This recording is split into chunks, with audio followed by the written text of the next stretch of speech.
नमस्कार. योगभास्कर ॲस्ट्रो या ज्योतिषविषयक चॅनलमध्ये सध्या आपली चर्चा ही गुरुच्या स्वनक्षत्रातील भ्रमणाविषयीची चालू आहे आणि आपण आज या शृंखलेचा चौथा भाग पाहणार आहोत.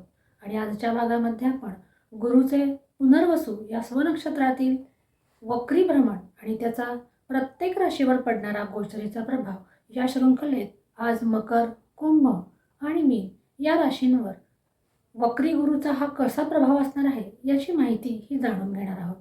हे राशीफल आपल्या चंद्रराशीवर आधारित आहे. ज्यांना आपली चंद्ररास माहीत नाही अशांनी हे राशीफल आपल्या नामराशीनुसार पाहावे.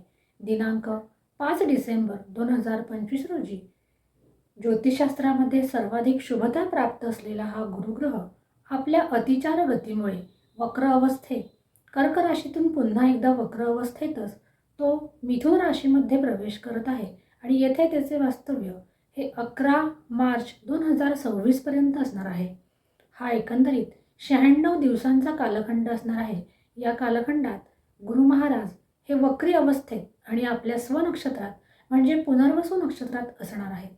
मानवी जीवनामध्ये सर्व धार्मिक आणि मंगल कार्यांचे दायित्व हे गुरुग्रहाकडे असते. जीवनामध्ये विद्याभ्यास, विवाहयोग, मनासारखी नोकरी, वास्तू या सर्वांचे कारकत्व हे गुरुग्रहाकडे असते. असा हा स्वनक्षत्रात भ्रमण करत असलेला गुरु प्रत्येक राशीसाठी अत्यंत महत्त्वपूर्ण असा बनलेला आहे. आज सर्वप्रथम मकर राशीची चर्चा पाहणार आहोत. मकर राशीच्या जातकांसाठी गुरु हा ग्रह तृतीय आणि व्ययश भावाचा स्वामी असून तो षष्ठ भावातून आपले गोचरीचे भ्रमण करत आहे. हा भाव तुमच्या रोग, रिपू आणि ऋण यांचा भाव आहे आणि म्हणून या कालखंडात तुम्ही तुमच्या स्वास्थ्याची काळजी घेणे हे गरजेचे असणार आहे. आर्थिकदृष्ट्या मकर राशीसाठी हा कालखंड ठीकठाक आहे. जुने कर्ज फेडण्यासाठी हा कालखंड तुमच्यासाठी अनुकूलता घेऊन येत आहे. काळजीपूर्वक केलेली गुंतवणूक तुम्हाला हितावह ठरणार आहे. नवीन कर्ज घेणार असाल तर त्यासाठी सुद्धा हा कालखंड अनुकूल म्हणावा लागेल. कार्यक्षेत्रामध्ये चुरस असणार आहे, परंतु यामध्ये तुम्ही यशस्वी देखील होणार आहात. प्रतिस्पर्धी असणार आहेत, परंतु तुम्ही त्यांना मागे टाकू शकाल. नोकरीमध्ये विरोधक हे असणार आहेत, परंतु तुम्हाला त्याच्यावर मात करता येणे हे सहज शक्य होणार आहे. आणि नोकरीत किंवा कार्यक्षेत्रात तुमच्या वरिष्ठांशी चांगले हितसंबंध असलेले हे दिसून येत आहेत. परिवाराचा विचार करता भावंडांचा सहयोग आणि सौख्य मकर राशीच्या जातकांना मिळणार आहे. जुने बिघडलेले नातेसंबंध सुधारण्यासाठी हा कालखंड अनुकूल आहे. त्याचा उपयोग तुम्ही तुमचे बिघडलेले दाम्पत्य जीवन सुधारण्यासाठी सुद्धा करून घेऊ शकता. वैवाहिक जीवनात नको असलेले मतभेद तुम्ही करू नयेत आणि त्याचबरोबर आपल्या जोडीदाराच्या स्वास्थ्याची काळजी ही सुद्धा तुम्ही घेतली पाहिजे. विद्यार्थ्यांचा विचार करता विद्यार्थ्यांसाठी हा कालखंड ठीकठाक आहे. मन एकाग्र करून तुम्हाला अभ्यास करावा लागणार आहे, परंतु स्पर्धा परीक्षा देणाऱ्या विद्यार्थ्यांसाठी हा कालखंड अनुकूल आहे. नवीन नोकरी शोधत असाल तर त्यासाठी हा कालखंड अनुकूल आहे. आणि ज्यांना आध्यात्मिक क्षेत्रामध्ये उन्नतीची अपेक्षा आहे त्यांच्यासाठी हा कालखंड चांगला असणार आहे. उपाय म्हणून मकर राशीच्या जातकांनी तीर्थस्थळांना भेटी देणे, गुरुवारी दत्ताची आराधना करणे यासारख्या उपायांनी गुरुचा हा वक्रकालातील स्वनक्षत्रातील भ्रमण तुम्हाला सुद्धा चांगले जाण्यास मदत मिळणार आहे. तर कुंभ राशीच्या जातकांसाठी द्वितीय भावाचा आणि लाभभावाचा असलेला हा स्वामी पंचम भावातून गोचर करत आहे. कुंभ राशीसाठी महाधनी योग हा गुरु निर्माण करत आहे. त्यामुळे आर्थिकदृष्ट्या हा कालखंड कुंभ राशीसाठी चांगला असणार आहे. प्रेमीजनांसाठी हा कालखंड ठीकठाक असणार आहे, परंतु त्यांच्या नात्यांमध्ये समजूतदारपणा असणे हे सुद्धा तितकेच महत्त्वाचे असणार आहे. संततीविषयक सुवार्ता या कालखंडात तुम्हाला मिळू शकतात. करिअरच्या दृष्टीने हा कालखंड कुंभ राशीसाठी चांगला आहे आणि विद्यार्थ्यांसाठी विशेषतः स्पर्धा परीक्षांची तयारी करत असाल तर त्यासाठी हा कालखंड चांगला आहे. आर्थिकदृष्ट्या कुंभ राशीसाठी हा कालखंड चांगला आहे. जे शेअर मार्केटमध्ये काम करतात त्यांना अनुकूलता मिळवून देणारा हा कालखंड आहे. त्याचबरोबर जे मीडिया क्षेत्राशी संबंधित काम करतात त्यांच्यासाठी सुद्धा हा गुरु अनुकूल असाच आहे. व्यवसायामध्ये हा कालखंड प्रगती करण्यासाठी चांगला असणार आहे आणि तुम्हाला कार्यक्षेत्रामध्ये इतरांचा सहयोग हा सुद्धा मिळताना दिसत आहे. कुटुंबामध्ये कुटुंब सौख्य तुम्हाला उत्तमरित्या मिळताना दिसत आहे. घरामध्ये सुसंवाद असणे हे सुद्धा त्याबरोबर तितकेच आवश्यक आहे. नोकरी, व्यापार आणि तुम्ही इतर करत असलेल्या कार्यक्षेत्रात हा गुरु तुम्हाला सफलता मिळवून देणारा असा असणार आहे.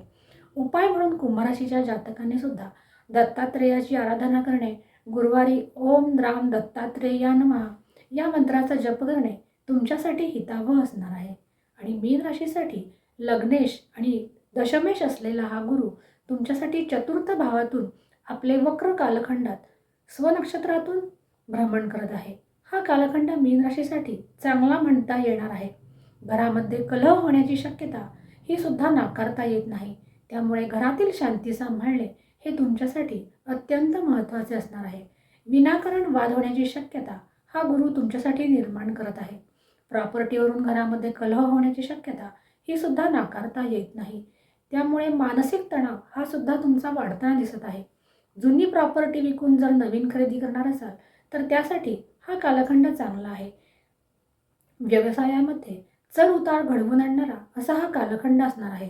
नोकरीत सुद्धा उच्चाधिकाऱ्यांशी मतभेद हे होऊ शकतात. त्यामुळे योग्य ती खबरदारी घेणे हे मीन राशीचे कर्तव्य असणार आहे.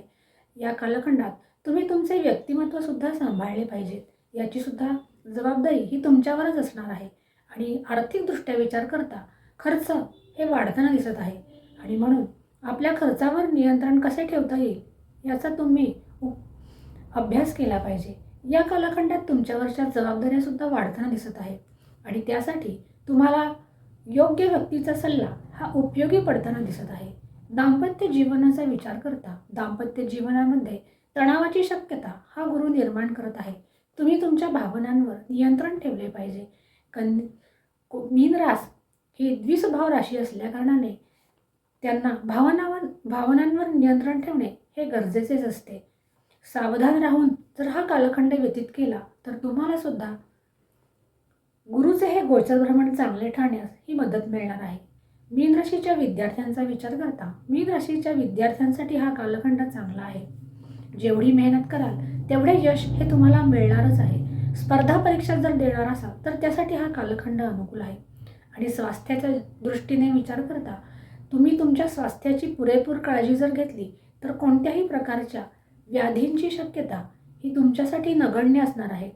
उपाय म्हणून मीन राशीच्या जातकांनी सुद्धा पिवळ्या फळांचे दान करणे, दर गुरुवारी दत्ताची आराधना करणे, दत्ताच्या मंत्रांचा जप करणे, दत्ताला हरभऱ्याची डाळ, गूळ, पिवळे फूल इत्यादी अर्पण करणे यासारख्या गोष्टींचा जर अवलंब केला तर त्यांना सुद्धा गुरुचे हे स्वनक्षत्रातील वक्रभ्रमण हितावह ठरण्यास नक्कीच मदत मिळणार आहे. अशा रीतीने आज आपण वक्री गुरु आणि पुनर्वसु नक्षत्रामध्ये हा गुरु जेव्हा आपले कार्यक्रमण करत आहेत त्याचा प्रत्येक राशीवर पडणारा गोचरीचा प्रभाव या शृंखला आज आपली ह्या चतुर्थ भावामुळे पूर्ण केलेली आहे. अशाच प्रकारच्या नवनवीन ज्योतिषी आणि खात्रीशीर माहितीसाठी या चॅनलला तुम्ही नक्कीच सबस्क्राईब करा आणि त्याचबरोबर बेल आयकॉनचे बटन प्रेस करायला सुद्धा विसरू नका. ज्यायोगे आमच्या व्हिडिओच्या नोटिफिकेशन्स तुमच्यापर्यंत सर्वात आधी पोहोचण्यास ही मदत मिळणार आहे. आज आता आपण येथेच थांबूया. पुन्हा भेटूया अशाच एका नवीन ज्योतिषीय विषयासह. तोपर्यंत नमस्कार.